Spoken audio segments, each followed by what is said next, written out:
Number 20 सुश्री सयोनी घोष। बोलो भाई। ये पहली बार की माननीय सदस्य चुना आप? जी हाँ, बहुत अच्छी है सर, सुनिए इनका प्रश्न। 20 सुश्री सयोनी घोष। बोलो भाई। ये पहली बार की माननीय सदस्य चुना आप? जी हाँ, बहुत अच्छी है सर, सुनिए इनका प्रश्न। आप बीच में मत टोकना उनको और सलामत देना, आप पीछे सीट पे चल जाओ। ध्यान से सुनना चाहिए।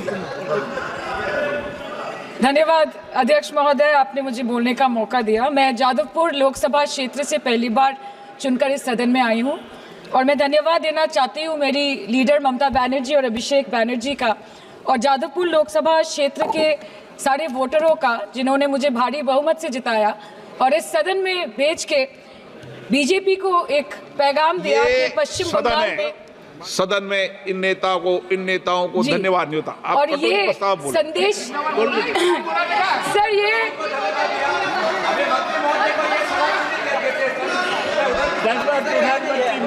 Sir okay sir, no problem sir मैं धन्यवाद देना चाहती हूँ जादवपुर लोकसभा क्षेत्र के लोगों का, जिन्होंने मुझे भारी बहुमत से यहाँ पे जिता के भेजा और ये पैगाम दिया कि पश्चिम बंगाल में नफरत की रणनीति और धोखेबाजी की राजनीति नहीं चलेगी। अध्यक्ष महोदय, मैं उम्मीद करूंगी कि आज आप मुझे पूरा बोलने का मौका दें, क्योंकि हाल ही में हुए नीति आयोग की जो मीटिंग हुई थी, वहां पे हमारी माननीय मुख्यमंत्री, जो देश की एकमात्र महिला मुख्यमंत्री भी है, उनका माइक बीच राह में ऑफ कर दिया गया था। वो बंगाल के अरे अभी तो शुरुआत है, ये तो ट्रेलर है, पिक्चर बाकी है। अध्यक्ष महोदय, मैं आपसे ये बोलना चाहती हूँ कि वो बंगाल के हक के लिए यहाँ पे सवाल उठाने आई थी, वो बंगाल के लोगों की बात रखने यहाँ पे आई थी, लेकिन उनका माइक ऑफ कर दिया गया। आपके माध्यम से मैं इस सदन में उपस्थित वहाँ जो बैठे हैं माननीय सदस्य, कोई भी घटना को सर एक लाइन आपका डिलीट करेंगे सर, एक लाइन सर, मैं यही बताना चाहती हूँ कि बंगाल के लोगों का, आगे जाके बंगाल के लोग आपके पार्टी की माइक ऑफ कर देंगे। बस एक चुनाव बाकी, आप देख लीजिएगा। Sir, all India Trinamool Congress इस सदन और इस देश का 3rd लार्जेस्ट ऑपोजिशन पार्टी है और हम आपसे धन्यवाद हम आपको देते हैं कि आपने हमको रेलवे, स्वास्थ्य, शिक्षा और आज ये पशुपालन जैसे महत्वपूर्ण विषय पे चर्चा करने का मौका दिया।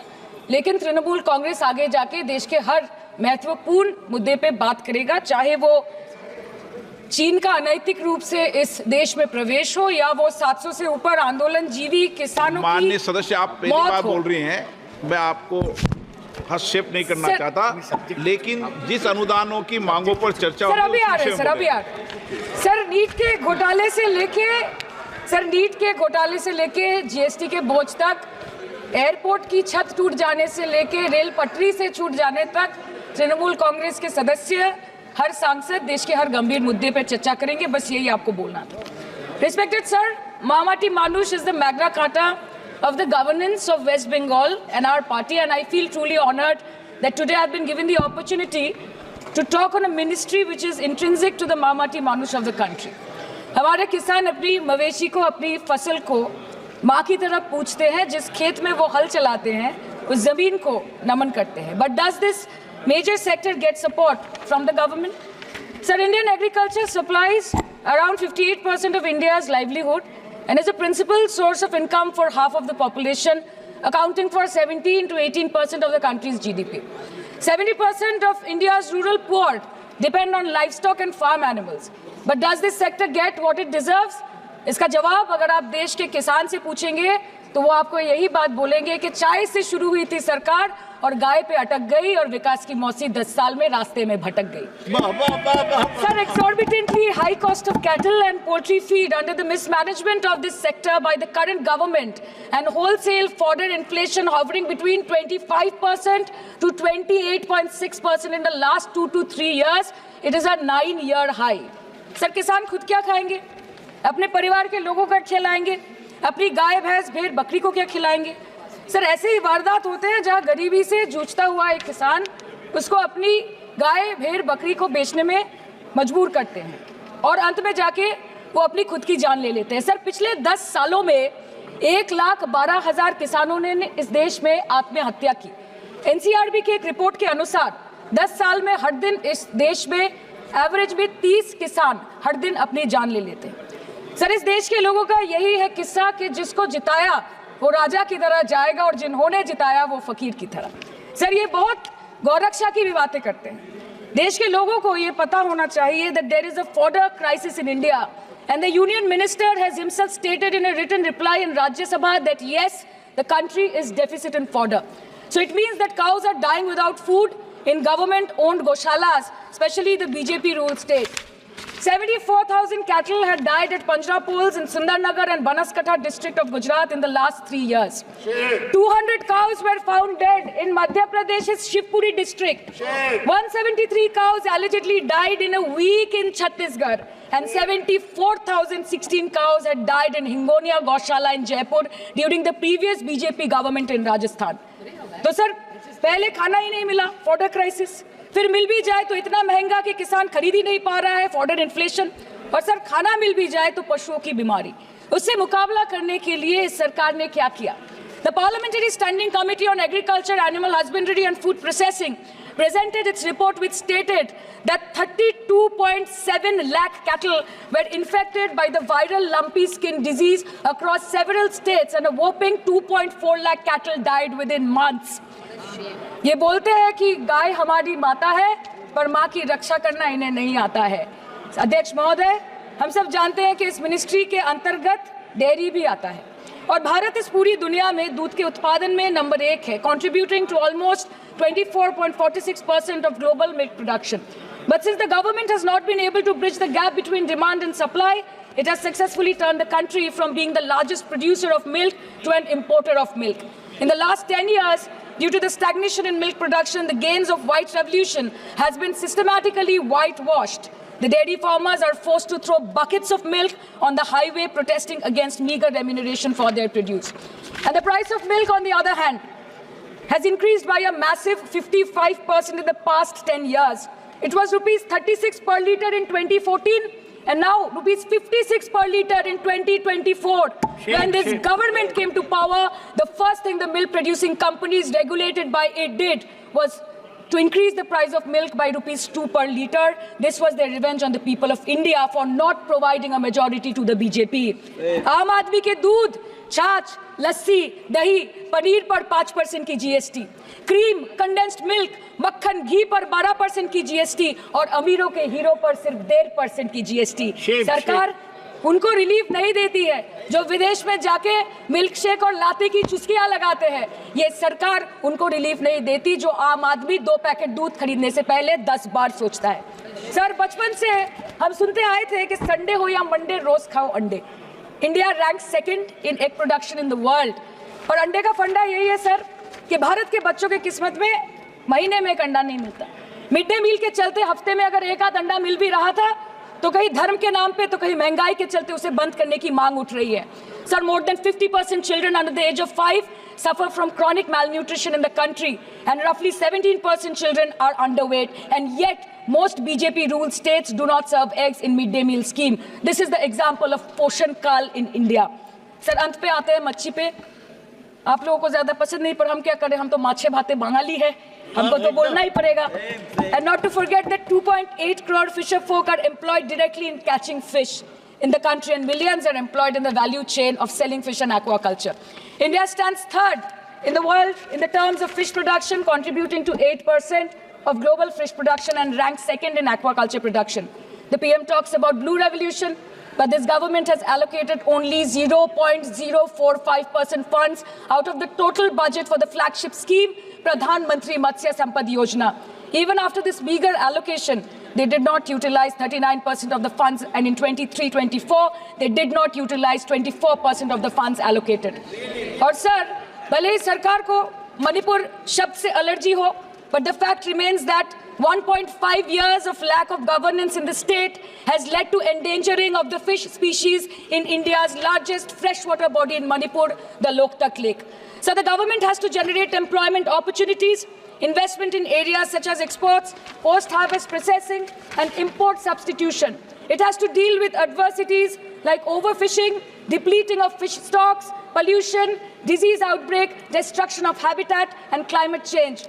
So my own parliamentary constituency has assembly constituencies like Baruipur, Shonarpur, Bhangor, which are heavily dependent on these sectors for livelihood. Main crops grown are wheat, rice, vegetable, fruit, oilseed, pulses, cotton and jute, and animal husbandry is practiced mostly by women in the self-help groups in the South Chobbish Pargona.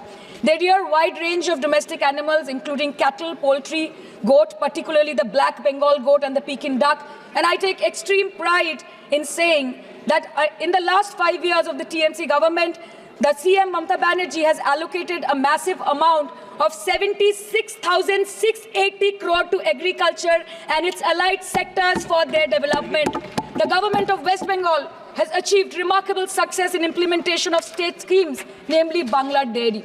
The state-owned company is providing financial incentive at the rate rupees 11.5 per litre of raw milk directly to the bank accounts of primary dairy farmers through milk unions. Bangla Dairy procured 3.55 crore kg milk in 2023, for which rupees 109 crore was paid to dairy farmers through direct benefit transfer. 47,900 fresh Kisan cards have been issued in the last 3 years for animal husbandry. Up to 30th November 2023, rupees 393 crore was sanctioned to marginal animal rearers in the rural areas. Bangla Shosho Bima Scheme, a fully state-funded scheme for crop insurance. Total 1.28 crore farmers were enrolled under the scheme during 23-24. 70 lakh farmers got claim settlement worth rupees 247 crore. 76,049 farmers are getting pension amounting to rupees 1,000 per month under Joy Bangla scheme. Super Bangla scheme was introduced in 2014 for ensuring remunerative prices for agricultural produce, integrating about 80,000 farmers and procuring about 100 metric tons of perishables daily. The annual turnover of this project is now rupees 106 crore. 77 new stores have been opened in financial year 23-24. 186 Krisak Bazars, sub-market yards are running successfully, providing excellent marketing infrastructure for aggregation and ease of marketing. And to be mentioned that West Bengal is one of the largest cold storage capacities in the country at more than 87 lakh metric ton with 620 cold storages. New investment of rupees 239 crore is upcoming in this sector this year with an employment opportunity for nearly 20,000 people. Arey udhar wale, बता इसमें बुरा क्या है, हवा के चार झोंके अगर इधर से भी गुजर जाए तो. Now coming to the demands of pending funds from the government of India to West Bengal on animal husbandry and welfare. 50% of the central share, rupees 12.72 crore for financial year 23-24, being the recurring expenditure for mobile veterinary units is pending with the government of India. Government of West Bengal requested for sanctioning an additional 126 MVUs for 24-25. However, it was regretted, citing want of funds.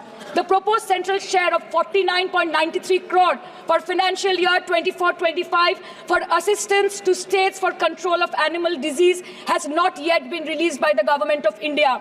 Despite repeated persuasion, Department of Animal Husbandry and Dairying has not released the central share of rupees 10 crore for financial year 24-25 for various ongoing national livestock mission schemes, including the project for the establishment of Buck Semen Station in Horinghata. ये तो बस इसी ministry से बकाया है बंगाल का. अभी दूसरी मिनिस्ट्री प्रक्रिया तो पता नहीं कहाँ पे जाके ये खत्म होने वाला है. मैडम, मैं बस ये कहना चाहती हूँ कि इस बीजेपी सरकार ने पिछले 10 सालों में इस देश के लिए क्या किया, उससे बड़ी तालिका बनेगी कि 10 साल में क्या क्या कर सकते थे पर किया नहीं. 2014 में जो किसान मोदी है तो मुमकिन है सोच के और अच्छे दिन के ख्वाब देख के बीजेपी को वोट दे रहा था, आज 10 साल बाद वो बोलता है कि मोदी है तो नामुमकिन है. शायद अभी वो किसान है भी नहीं. तो इसीलिए मैं बोलना चाहती हूँ कि समय बड़ा महत्वपूर्ण होता है अध्यक्ष महोदय और बड़ा बलवान. बंगाली में हम एक बात बोलते हैं कि समय गेले साधन होबे ना. इसका मतलब यही है कि अगर समय चला गया तो साधना नहीं होगी, अगर भक्त रूठ गए तो आराधना नहीं होगी. और 3 से 303 से 240 के आंकड़े बोलते हैं कि इस बार जो आप चले गए तो दोबारा लौटने की संभावना नहीं होगी. तो यही बोल के मैं अपनी बात खत्म